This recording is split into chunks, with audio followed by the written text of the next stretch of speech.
Hello students, foundation chemistry online classes में आपका most welcome है। मैं हूं गालिब सर। तो 3 लेक्चर हो चुका है, अब हम लोग 4th लेक्चर स्टार्ट करने जा रहे हैं। तो इस लेक्चर में हम लोग सीखेंगे मोल फ्रैक्शन क्या है। ये सब जो लेक्चर 3 में पढ़ेंगे उसके बेसिस पे न्यूमेरिकल क्वेश्चन हम लोग करेंगे। तो स्टार्ट करते हैं हम लोग लेक्चर 4। तो सबसे पहले हम लोग समझेंगे मोल फ्रैक्शन, लेकिन वो सब कुछ समझने से पहले कुछ चीज़ उसमें यूज होगा, उसको आपको ध्यान रखना है।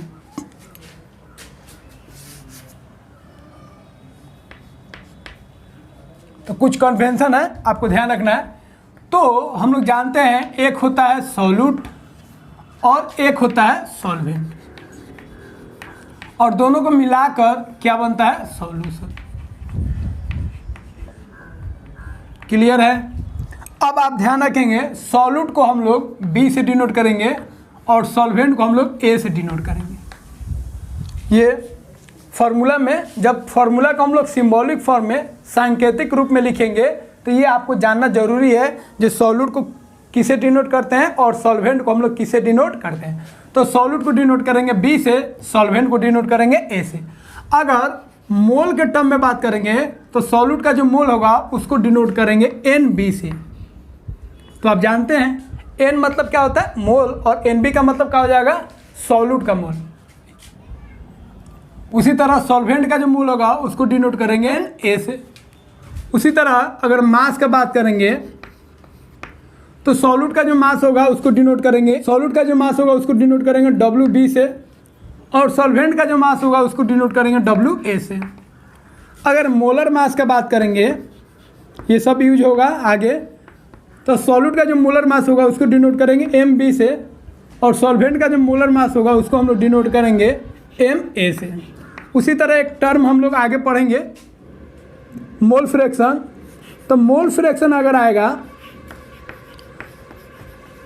तो सॉल्यूट का जो मोल फ्रैक्शन होगा उसको डिनोट करेंगे एक्स की तरह लिखेंगे, और इसको पढ़ते हैं काई, काई बी, और सॉल्वेंट का जो मोल फ्रैक्शन होगा उसको हम लोग डिनोट करेंगे काई ए से। तो ये इस चीज़ को हम लोग ध्यान रखेंगे। और अगर डेंसिटी आएगा, डेंसिटी किसका? डेंसिटी सॉल्यूशन का, डेंसिटी ऑफ सॉल्यूशन, इसी को हम लोग हिंदी में बोलते हैं विलियन का घनत्व। तो डेंसिटी को हम लोग डिनोट करेंगे डी से या रो से, ध्यान रखेंगे।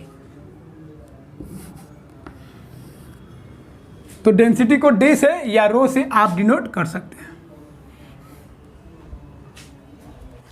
अब इसका हिंदी लिख देते हैं। तो मोल का हिंदी मोल होता है, मास का आप जानते हैं द्रव्यमान,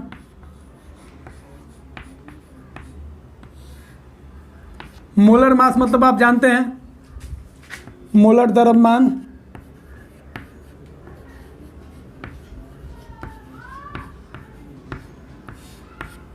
और मोल फ्रैक्शन मतलब होता है मोल अंश, जो हम लोग अब पढ़ेंगे।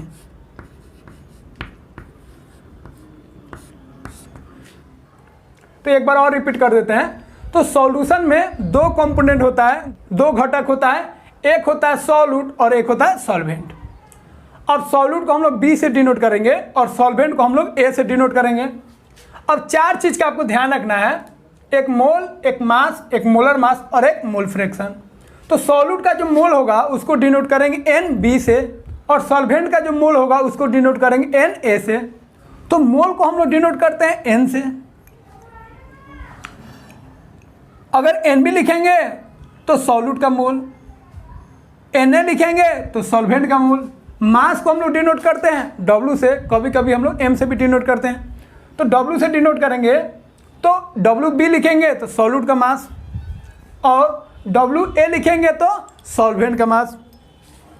लेकिन ध्यान रखेंगे ये जो मास है, कौन मास है? गिवन मास बोलते हैं, जो मास दिया रहता है, गिवन मास।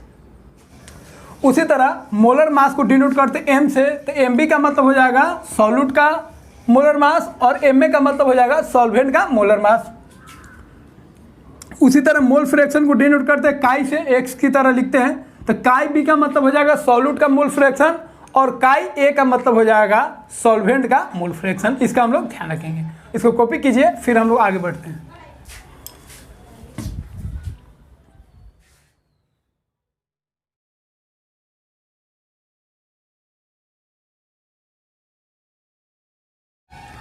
अब हम लोग सीखेंगे मोल फ्रैक्शन। मोल फ्रैक्शन को हम लोग हिंदी में बोलते हैं मोल अंश। अब मोल फ्रैक्शन को ध्यान से देखिए, एक है मोल और एक है फ्रैक्शन। तो फ्रैक्शन का मतलब क्या होता है? रेशियो। मतलब नाम से ही जाहिर है मोल का रेशियो निकालना है। मोल का जो रेशियो आएगा, मोल का जो फ्रैक्शन आएगा, उसी को हम लोग बोलेंगे मोल फ्रैक्शन। अब इसमें टर्म यूज हो रहा है मोल। तो मोल निकालना आप जानते हैं, नहीं जानते हैं तो आपको हम बता देते हैं। तो मोल निकालने का बहुत सारा फॉर्मूला होता है, लेकिन यहाँ पे जो सॉल्यूशन में यूज होगा वो क्या होगा? तो मोल बराबर आप याद रखेंगे गिवन मास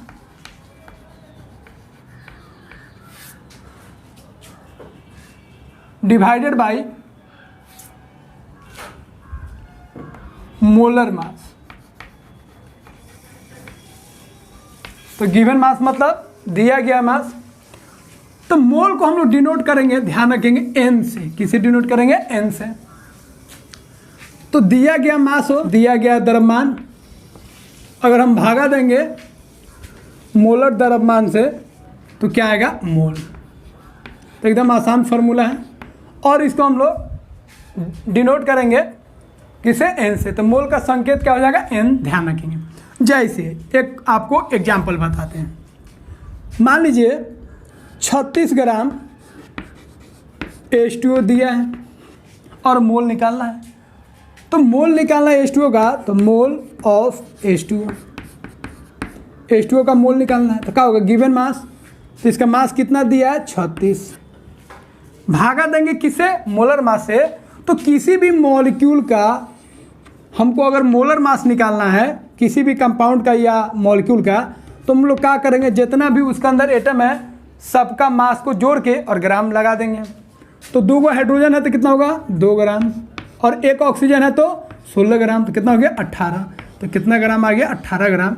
यही होगा उसका मोलर मास। तो किसी भी मॉलिक्यूल का या किसी भी सब्सटेंस का अगर मोलर मास निकालना है तो उसके अंदर जितना भी एटम्स है सबको जोड़िए और उसको ग्राम में लिख दीजिए, वही हो जाएगा उसका मोलर मास। मोलर मास मतलब होता है 1 मोल अगर सब्सटेंस लेते हैं तो उसी को हम 1 मोल सब्सटेंस का जो मास आता है उसी को हम लोग क्या बोलते हैं? Molar mass. तो एकदम आसान है।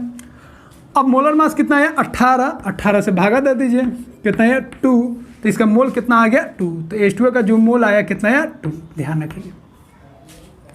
एक और क्वेश्चन हम लोग देखते हैं।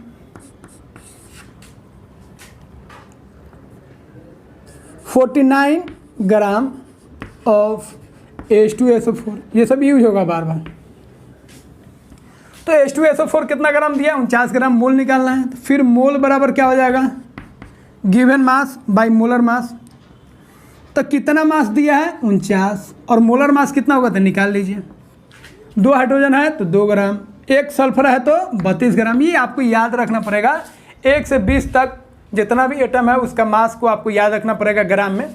जितना एमयू में होता है, एमयू को हटा के आप ग्राम लिख दीजिए।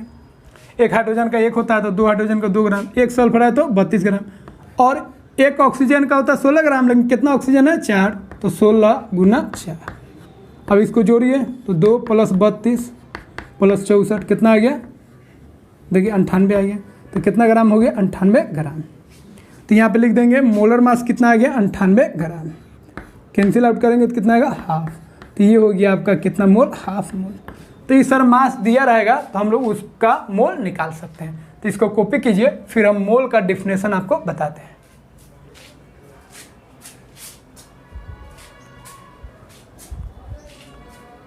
तो मोल फ्रैक्शन का पहले हम लोग डिफिनेशन देख लेते हैं, फिर आपको समझाते हैं मोल फ्रैक्शन कैसे निकालते हैं। Mole fraction, it is defined as ratio of number of moles of solute to the total number of moles of all the component present in a solution. Hindi में लिख लेते हैं फिर आपको समझाते हैं। किसी विलयन में उपस्थित किसी घटक का मोल अंश उसके मोलों की संख्या तथा सभी घटकों के मोलों की संख्या के अनुपात को मोल अंश कहते हैं। तो डिफिनेशन थोड़ा लंबा चौड़ा है लेकिन इसका कॉन्सेप्ट बहुत आसान है, तो सिंपल में पहले समझ लीजिए, ध्यान से समझिए। तो एक सॉल्यूशन में दो या दो से अधिक अगर कंपोनेंट है तो किसी भी कंपोनेंट का किसी भी घटक का अगर मोल फ्रैक्शन निकालना है तो कुछ नहीं करना है आपको, जिस घटक का जिस कंपोनेंट का मोल फ्रैक्शन निकालना है उसका मोल को ऊपर लिख दीजिए, बाकी जितना कंपोनेंट है उसका मोल को निकाल के जोड़िए और उसमें भागा दे दीजिए तो वही हो जाएगा उस कंपोनेंट का मोल फ्रैक्शन। फिर सुन लीजिए, किसी भी कंपोनेंट का मोल फ्रैक्शन निकालना है तो उसके मोल में सॉल्यूशन का जो टोटल मोल है जितना भी कंपोनेंट है सबके मोल को जोड़ के भागा दे दीजिए, वही हो जाएगा उस कंपोनेंट का मोल फ्रैक्शन। तो वही यहाँ पे लिखे हैं, it is defined as ratio of number of moles of solute. Solute या कोई भी कंपोनेंट हो तो सॉल्यूट का मोल को ऊपर लिख देना है, या जिसका आप निकालना चाहते हैं मोल फ्रैक्शन उसके मोल को ऊपर लिख दीजिए, बाकी नीचे जितना भी कंपोनेंट है उसके मोल को लिख दीजिए जोड़कर और उसे भागा दे दीजिए, वही हो जाएगा उसका मोल फ्रैक्शन। अब इसको कॉपी कीजिए, आपको हम फॉर्मूला से समझाते हैं।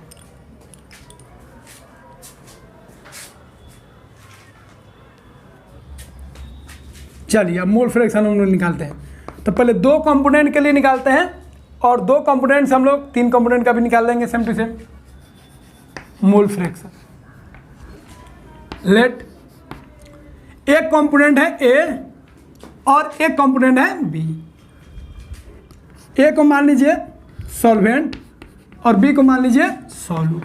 अगर नहीं भी मानिएगा तो कोई दिक्कत नहीं है, वो सॉल्यूट सॉल्वेंट नहीं बोलेगा, बोलेगा एक सॉल्यूशन में दो कंपोनेंट है ए और बी और आपको निकालना पड़ेगा, तो दो कंपोनेंट दे देगा। आप सॉल्यूट सॉल्वेंट नहीं मानिएगा चलेगा, कभी कभी होगा आपको तीन दे देगा। तो तीन अगर कंपोनेंट होगा जैसे चीनी पानी और नींबू शरबत जैसे हम लोग बना, तो तीन कंपोनेंट देगा तो आप कैसे सॉल्यूट मानिएगा कैसे सॉल्वेंट। तो दो में तो सॉल्यूट सॉल्वेंट मान लीजिएगा, लेकिन तीन कंपोनेंट में कैसे सॉल्यूट और सॉल्वेंट मानिएगा। तो तीन में आपको सॉल्यूट सॉल्वेंट नहीं मानना है, सीधा लिख देना। तो दो के लिए मान लिए, आप नहीं भी मानिएगा तो चलेगा।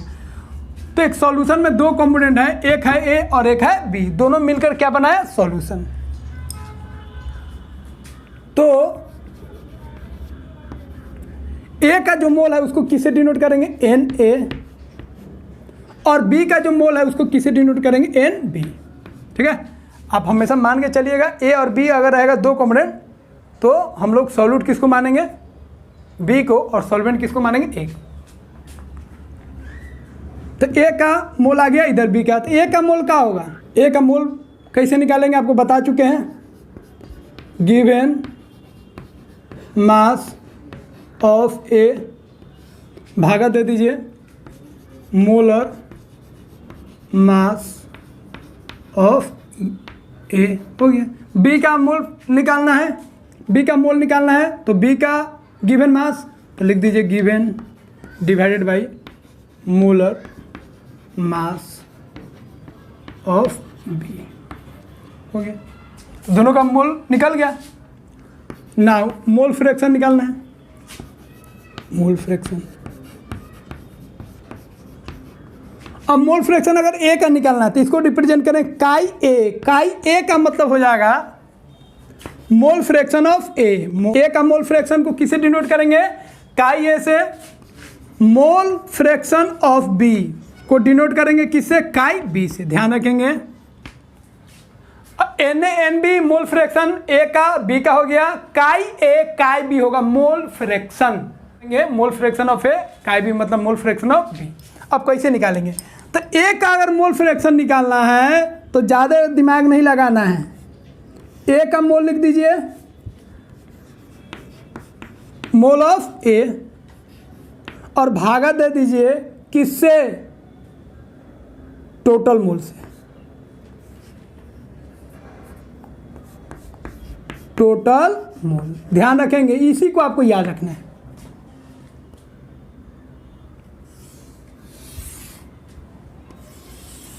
टोटल मोल किसका, total mole of solution, solution का।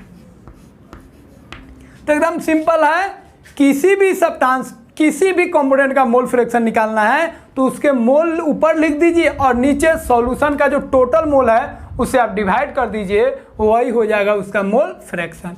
फिर बी का निकालना है तो क्या लिखेंगे भाई, ऊपर लिखेंगे बी का मोल, तो ऊपर लिखेंगे मोल ऑफ बी होगा, और नीचे क्या लिखेंगे, नीचे लिखेंगे टोटल मोल ऑफ किसका, सॉल्यूशन। हो गया, इसी को आपको याद रखना है। तो दोनों सेम है। ए का निकालना हो तो ए का mole divided by total mole, B का निकालना है मोल फ्रैक्शन, ए का मोल फ्रैक्शन निकालना है तो ए का mole divided by total mole solution का, बी का मोल फ्रैक्शन निकालना है तो बी का mole divided by total mole solution का, सी का निकालना है तो सी का मोल डिवाइडेड बाई सॉल्यूशन का टोटल मोल। भैया जितना कंपोनेंट सॉल्यूशन में है किसी का भी मोल फ्रैक्शन निकालना है उसके मोल को ऊपर लिख दे और सॉल्यूशन का जो कंपोनेंट है उसके टोटल मोल से उसमें भागा दे दे, उसी को हम लोग बोलेंगे मोल फ्रैक्शन। ज़्यादा टेंशन नहीं लेना है। और मोल कैसे निकालेंगे आपको बता चुके हैं, किसी भी सब्सटेंस का मोल निकालना है तो उसके मास में मोलर मास से क्या कीजिए, भाग दे दीजिए, हो जाएगा मोल, आ जाएगा मोल।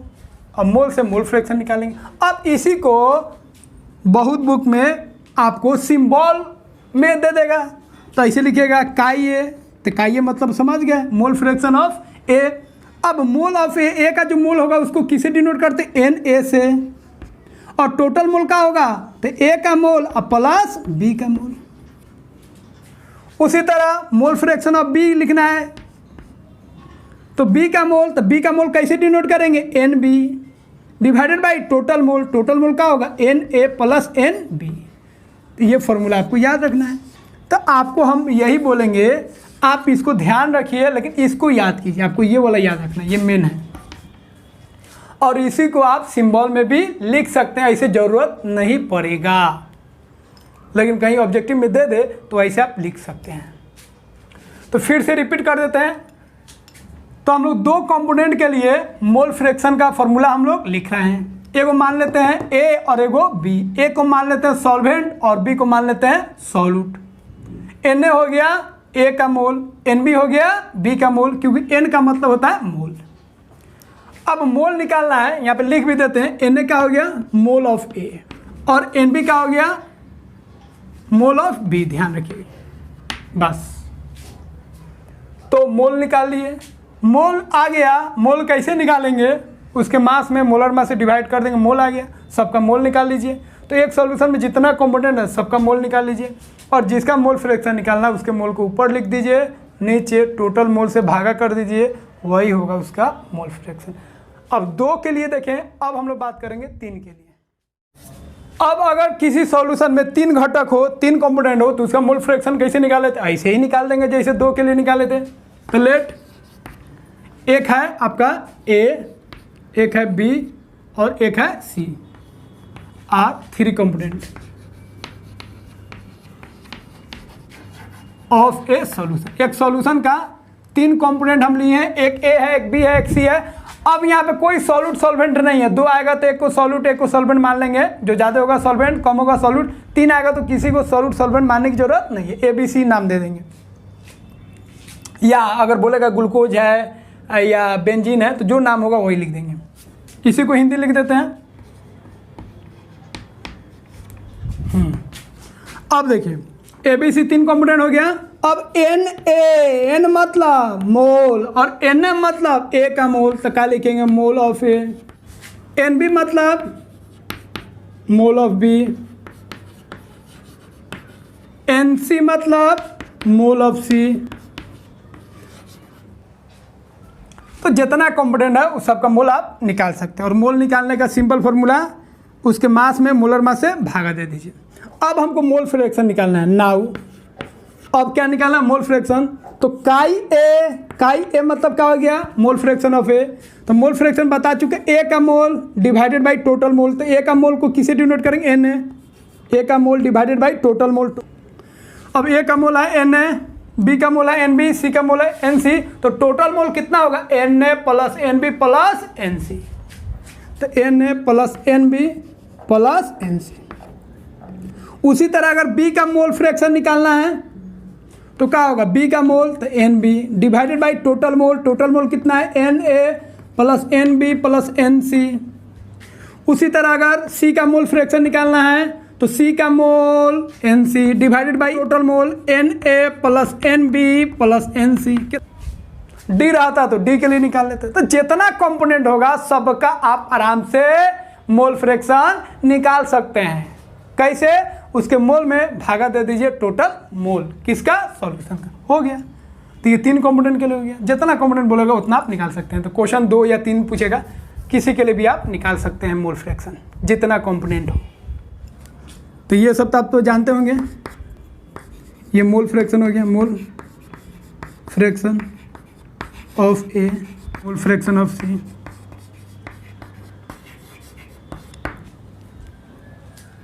चलिए मोल फ्रैक्शन निकालना जान गए। हाँ, अब लास्ट बात सुन लीजिए। ये हो गया। अब मोल फ्रैक्शन हम लोग कैसे निकालेंगे? तो भाई जितना कंपोनेंट दिया रहेगा सॉल्यूशन में, सबसे पहले उसका मोल निकाल लो। मोल कैसे निकालेंगे? उसका मास दिया होगा और उसका मोलर मास निकाल के भागा दे देंगे, मोल आ गया। अब मोल आने के बाद जिसका वो मोल फ्रैक्शन बोलेगा, उसके मोल में सॉल्यूशन का जो मोल आया है सबको जोड़कर भागा दे देंगे, वही हो जाएगा उस कंपोनेंट का मोल फ्रैक्शन। क्लियर? चलिए आगे बढ़े। पूरा समझ में आया? आगे बढ़े। अरे बोलो सब ना, आगे बढ़े। हाँ चलिए।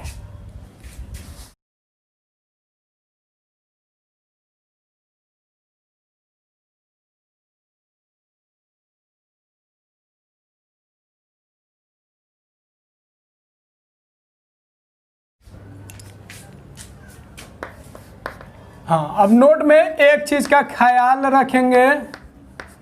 हाँ, ख्याल रखना है, बेख्याल नहीं होना है। नहीं तो वो गाना है ना बेख्याली में, उसमें भी नहीं जाना, ख्याल रखना है आपको। मोल fraction is always less than 1। इसको पहले लिखा देते हैं फिर समझाते हैं। इसी को हम लोग हिंदी में बोलेंगे, मोल अंश हमेशा 1 से कम होगा। दूसरा ध्यान रखेंगे, sum of mole fraction of all the component in a solution is equal to 1।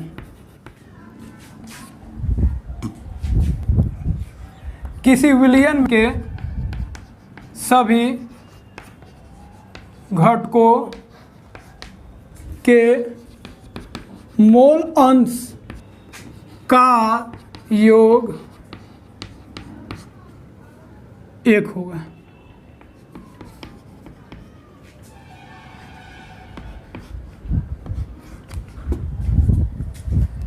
तीसरा बात याद रखेंगे, एनसीईआरटी में नहीं है लेकिन हम बता देते हैं,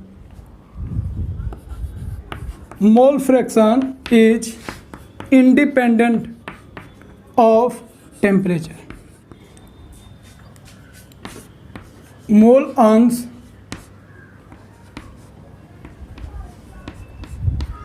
ताप पे निर्भर नहीं करेगा। समझ लीजिए, अब एक चीज़ आपको ध्यान रखना है, फर्स्ट नंबर क्या बताए हैं, mole fraction is always less than 1। किसी भी कंपोनेंट का अगर आप मोल फ्रैक्शन निकालते हैं तो उसका मान 1 से कम होगा। 1 से ज़्यादा हो गया तो बहुत बड़ा गलती की है आप। 1 से हमेशा कम होगा, तो ध्यान रखेंगे। तो फर्स्ट वाला आप ध्यान रखिएगा, मोल फ्रैक्शन का जो मान होगा 1 से कम और 0 से ज़्यादा होगा, ध्यान रखेंगे। सेकेंड ध्यान रखेंगे, आपको बता चुके हैं जितना भी कंपोनेंट का मोल फ्रैक्शन होगा उस सबको जोड़ेंगे तो कितना आएगा 1। अगर दो कंपोनेंट हैं काई ए प्लस काई बी का सम कितना होगा 1। अगर 3 कंपोनेंट हो chi A plus chi B plus chi C, उसका भी वैल्यू कितना होगा, उसको जोड़ेंगे तो कितना आएगा 1। तो जितना भी कंपोनेंट हो सबका अगर आप मोल फ्रैक्शन जोड़िएगा तो कितना आएगा 1। तो अगर 2 कंपोनेंट होगा तो एक अगर मालूम होगा तो सेकेंड निकालने की ज़रूरत नहीं है, 1 में से घटा लेंगे, ध्यान रखेंगे। जैसे ए का मोल फ्रैक्शन अगर मान लीजिए आप निकाल लिए 0.6, तो बी का अगर मोल फ्रैक्शन निकालना है तो आपको निकालने की ज़रूरत नहीं है, फार्मूला से आप क्या कीजिए 1 में से घटा लीजिए, 1 माइनस 0.6 कितना हो जाएगा 0.4, ध्यान रखेंगे। तो एक कर दिया रहा है, मान लीजिए ऐसे भी आता है क्वेश्चन में, ए का मोल फ्रैक्शन आ गया 0.2, बी का भी मोल फ्रैक्शन आप निकालिए 0.4 और सी का निकालना है, तो कोई दिक्कत नहीं, सी का मालूम नहीं है तो सी का क्या कीजिए 1 में से 3 कंपोनेंट है ए और बी का दिया है मोल फ्रैक्शन, ये आप निकाल चुके हैं, और सी का निकालना है तो 1 में से आप ये दोनों को जोड़ के घटा लीजिए। तो 1 में से घटा लीजिए दोनों को जोड़ के 0.2 प्लस 0.4, तो 1 में से घटा लिए तो कितना आएगा 0.6 घटाएगा कितना आएगा 0.4, तो सी का मोल फ्रैक्शन आएगा 0.4। तो ध्यान रखेंगे जितना भी मोल फ्रैक्शन होगा उस सब को जोड़ेंगे तो कितना आएगा 1। 2 होगा तो भी 1, 3 होगा तो भी 1, और 50 को भी अगर कंपोनेंट होगा किसी सॉल्यूशन में उस सब को भी जोड़ेंगे तो उस सब का योग जोड़ कितना होगा 1। इसका हम लोग ध्यान रखेंगे। तो इस नोट को कॉपी कीजिए, ये ऑब्जेक्टिव क्वेश्चन में काम आता है। लास्ट बात ध्यान रखेंगे, मोल फ्रैक्शन का कोई यूनिट नहीं होता है, यूनिटलेस होता है। मोल फ्रैक्शन इज यूनिटलेस, तो इसका हम लोग ध्यान रखेंगे। अब इसको कॉपी कीजिए। अब हम लोग एनसीईआरटी में जो न्यूमेरिकल क्वेश्चन पूछा है इनसाइड और एक्सरसाइज, उसको हम लोग करेंगे। अब ये दोनों क्वेश्चन को हम लोग करते हैं, मोल फ्रैक्शन पे गिवन है तो आपको समझाते हैं मोल फ्रैक्शन कैसे निकालेंगे। तो बोलता है मोल फ्रैक्शन निकालिए बेंजीन और वाटर का, वाटर और बेंजीन को मिला के एक सॉल्यूशन बनाया गया जिसमें 34 ग्राम है बेंजीन और वाटर है आपका कितना ग्राम 36 ग्राम। तो बेंजीन का फॉर्मूला आपको मालूम है, नहीं मालूम है तो क्वेश्चन में गिवन रहेगा, तो लिख दीजिए मास ऑफ बेंजीन। बेंजीन का फॉर्मूला क्या होता है C6H6, कितना मास हो गया बेंजीन का 34 ग्राम। उसके बाद किसका मास दिया है, मास ऑफ वाटर, वाटर मतलब H2O, तो दोनों का मास गिवन है, इसका मास कितना है 36 ग्राम, तो दोनों का मास लिख लिए। अब जैसे ही मास लिख लीजिए उसके बाद आप मोल निकाल लीजिए, मोल ऑफ बेंजीन।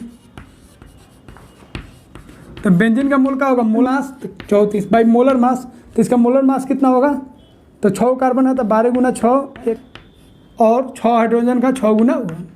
इसका मोल निकालना है H2O का, तो मोल ऑफ H2O, H2O का मोल मतलब वाटर का mole, given mass by molar mass, तो मोलर मास H2O का कितना होगा, 2 हाइड्रोजन है तो 2 गुना 1 और 1 ऑक्सीजन है तो 16 गुना 1। अब इसको सॉल्व कीजिएगा तो कितना आएगा, इसको सॉल्व करने पर आ गया 34/78 और इसको सॉल्व करने पर कितना है 36/18। अब यहाँ पे आपको कैंसिल नहीं करना, फाइनल जो लिखेंगे मोल में उसमें कैंसिल करना है नाउ। तो अब मोल फ्रैक्शन निकालना है किसका, दोनों का, तो एक का निकाल लीजिए पहले, तो मोल फ्रैक्शन ऑफ बेंजीन, पहले बेंजीन का निकाल लीजिए। तो बेंजीन का मोल फ्रैक्शन कैसे निकले भाई, तो मोल फ्रैक्शन बेंजीन का निकालना है, तो आपको बता चुके हैं किसी का भी मोल फ्रैक्शन निकालना है उसका मोल ऊपर बटा total mole, mole of benzene divide करेंगे टोटल मोल से, टोटल मोल ऑफ सॉल्यूशन। तो बेंजीन का मोल कितना है भाई 34/78 और टोटल मोल 34/78 प्लस 36/18। तो बट्टा बोल रहे हैं, बाई भी बोल सकते हैं, अपॉन भी बोल सकते हैं। अब इसको डिवाइड कीजिए तो 1/2, इसको डिवाइड कीजिए 1/2, इसको डिवाइड कीजिए 2, तो कितना आया 1/2 प्लस 2। अब इसको सॉल्व कीजिए तो 1/2 गुना ये 2 दूना 4 1 5, तो 2/5 कट गया। 1 में 5 से डिवाइड करेंगे तो कितना आएगा 0.5।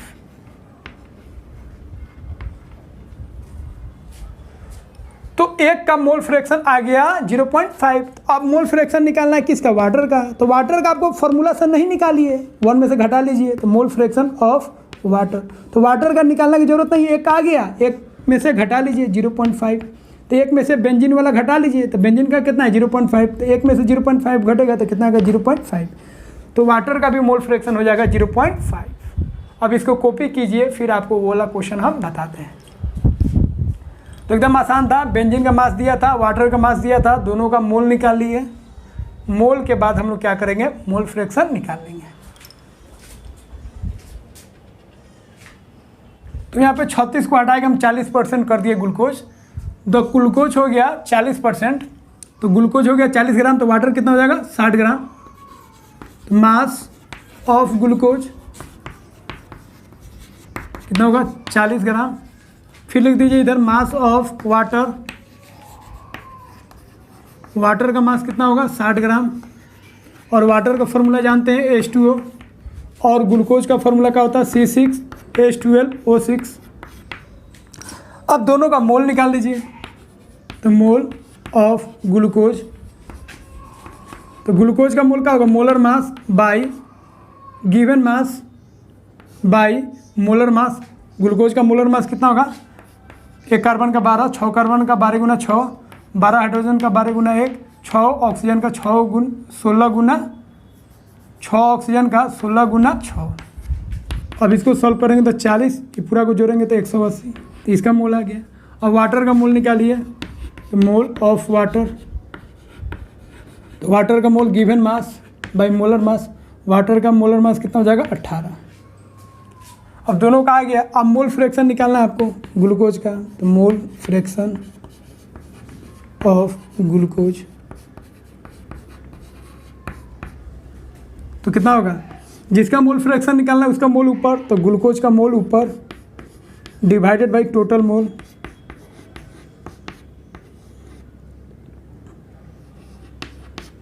अब इसको सॉल्व कीजिए,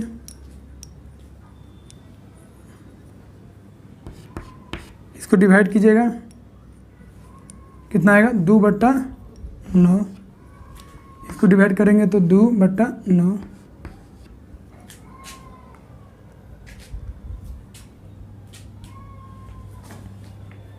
इसको डिवाइड करेंगे तो 0 0 खत्म, 1/3। तो कितना आया 2/9, 2/9 प्लस 1/3। अब इसको सॉल्व कीजिए तो 2/9 इंटू 9 और 3 कैल्शियम कितना होगा, 9 और 3 कैल्शियम 9, 9 2 3 2 3 5। अब ये आ गया 9 और 9 खत्म, 2/5, 2 में 5 से डिवाइड करेंगे कितना आएगा 0.4। तो 0.4 मोल आ गया, 0.4 मोल फ्रैक्शन हो गया किसका, ग्लूकोज का। अब मोल फ्रैक्शन आपको निकालना है वाटर का, तो मोल फ्रैक्शन ऑफ वाटर, तो वाटर का निकालना है तो कुछ नहीं करना है, 1 में से घटा दीजिए 0.4, तो घटाएंगे तो 0.6। तो वाटर का मोल फ्रैक्शन कितना आ गया 0.6। तो एक का अगर मोल फ्रैक्शन निकालेंगे तो सेकेंड का कुछ नहीं करना है, एक में से आपको घटा लेना है, हो गया। तो इसको कॉपी कीजिए और इसको अच्छा से कॉपी में नोट कीजिए, पूरा न्यूमेरिकल क्वेश्चन बताएं आपको।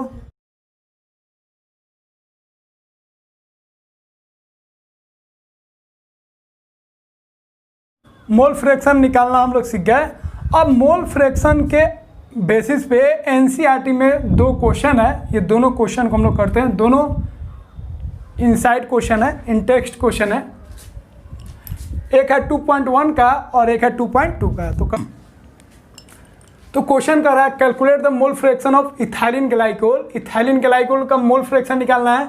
इथाइलिन ग्लाइकोल का फॉर्मूला गिवन है एक सॉल्यूशन में जहाँ पे इथाइलिन ग्लाइकोल जो है 20% है बाई मास। द्रव्यमान के हिसाब से कितना परसेंट है? 20%। तो आपको बता चुके हैं जब भी क्वेश्चन में एक कंपोनेंट देगा और दूसरा नहीं देगा तो हम लोग दूसरा जो कंपोनेंट होगा सॉल्वेंट जो होगा वो हम लोग किसको समझेंगे? पानी को।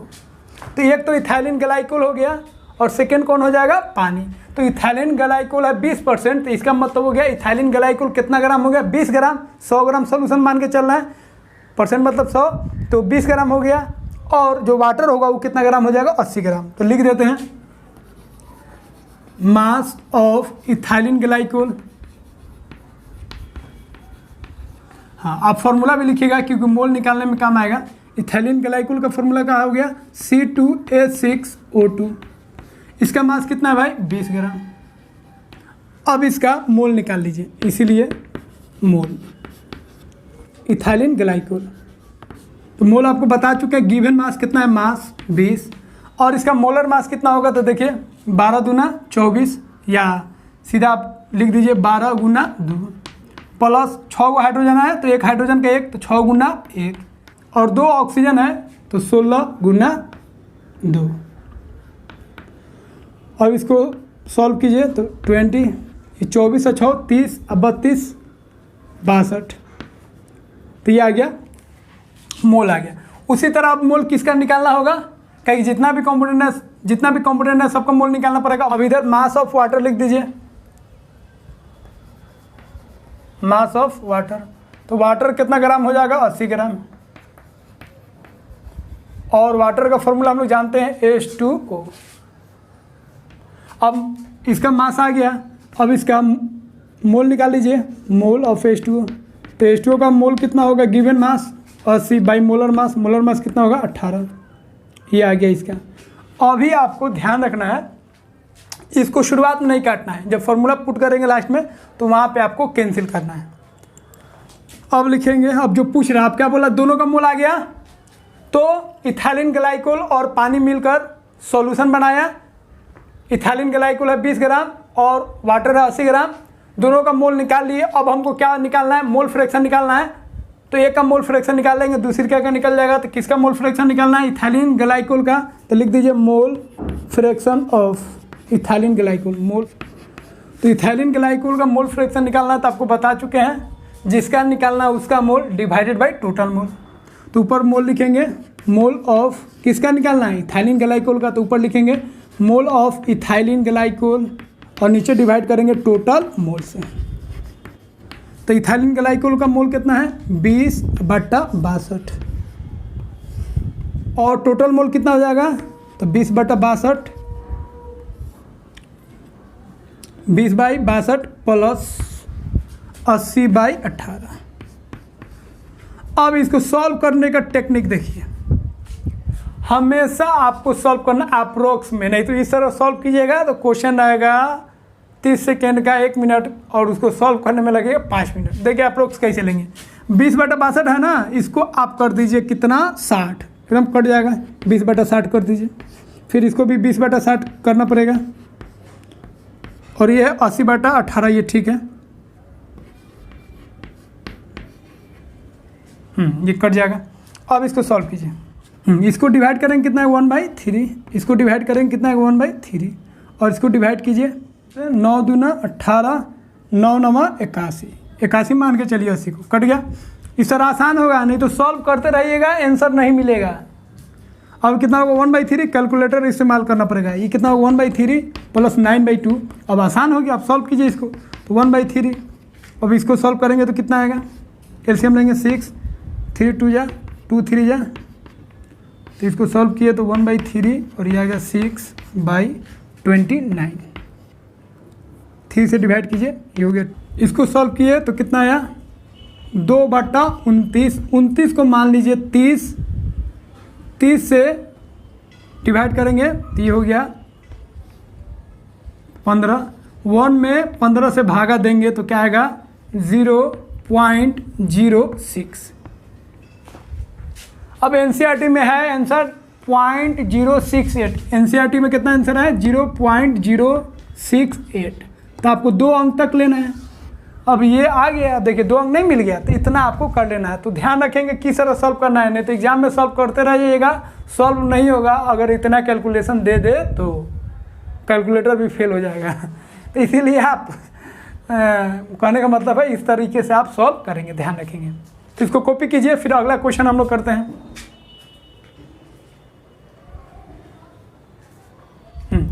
अब इस क्वेश्चन में देखिए बेंजीन और कार्बन टेट्राक्लोराइड मिलकर, दोनों का फॉर्मूला गिवन है, बेंजीन और कार्बन टेट्राक्लोराइड मिलकर एक सॉल्यूशन बनाता है जिसमें बेंजीन जो है कितना परसेंट है 30%, मतलब 30 ग्राम। और आपको मोल फ्रैक्शन निकालना है किसका, बेंजीन का।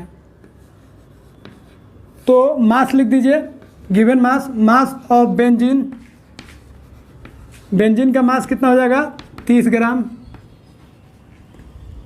और बेंजीन का फॉर्मूला आप जानते हैं 6C6H6।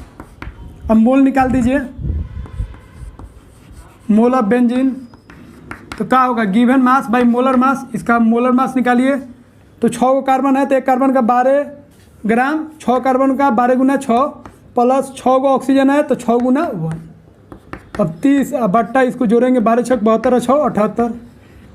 और फिर यहाँ पे देखिए 7 8 आ गया। अब उसी तरह मास लिख दीजिए किसका, कार्बन टेट्राक्लोराइड का, मास ऑफ कार्बन टेट्राक्लोराइड। तो कार्बन टेट्राक्लोराइड का फॉर्मूला CCl4, तो इसका मास कितना आ गया भाई, इसका मास हो गया 70 ग्राम, वो 30 ग्राम होगा तो ये 70 ग्राम होगा। अब इसका मोल निकाल लीजिए, मोल ऑफ कार्बन टेट्राक्लोराइड, तो गिवन मास बाई मोलर मास। अब इसका मोलर मास निकालिए, तो कार्बन का कितना होगा 12 और क्लोरीन का कितना होता है 35.5, और 4 को क्लोरीन है तो 4 से गुना कर दीजिए, तो इसको जोड़ेंगे तो आएगा 154 आ जाएगा। तो 70/154 आ गया, दोनों का मोल आ गया। अब आपको निकालना है मोल फ्रैक्शन, तो लिख दीजिए मोल फ्रैक्शन ऑफ किसका, बेंजीन का। तो बेंजीन का मोल फ्रैक्शन निकालना है, तो बेंजीन का मोल कितना है 30/78 डिवाइडेड बाय टोटल मोल, तो टोटल मोल का होगा 30/78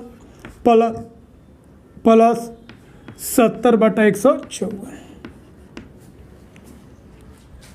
अब इसको एकदम अप्रोक्स लीजिए, 15 से काटिए, 15 दूना 30, 15 पचे 75, 15 दूना 30, 15 पचे 75। अब इसको 14 से काट दीजिए, 14 पचे 70, 14 एकम 14, 14 एकम 14। अब देखिए एकदम इसी तरह सॉल्व करना है, नहीं तो पूरा एक्चुअल सॉल्व कीजिएगा, सॉल्व करते रह जाइएगा, नहीं सॉल्व होगा। तो ये कितना हो जाएगा 2/5, ये हो गया 2/5। फिर इसको अप्रोक्स लीजिए, 5/10 कर दीजिए। अब इसको सॉल्व कीजिए 2/5, आई हो गया आपका, एलसीएम लीजिएगा तो 10, 5 दूना 2 दूना 4, आई हो गया 5। कितना है 2/5 गुना 10/9, 5 दूना कितना गया 4/9, 4 में 9 से भागा देंगे तो कितना आएगा 0.9 चौका 36, 9 चौका 36, 0.44। और एनसीईआरटी में आंसर है कितना 0.45। अब आप बोलिए मेरा आंसर सही है कि नहीं, एकदम सही है भाई। 0.44 0.45 में क्या फ़र्क पड़ता है, थोड़ा सा से। ऑब्जेक्टिव में भी अप्रोक्सीमेशन चलता है, समझे। इस तरह अगर आप कैलकुलेट कीजिएगा तो भाई 30 में 78 2 से भागा दीजिएगा, भागा देते रह जाइएगा, डिवीजन में रह जाइएगा, क्वेश्चन सॉल्व नहीं होगा।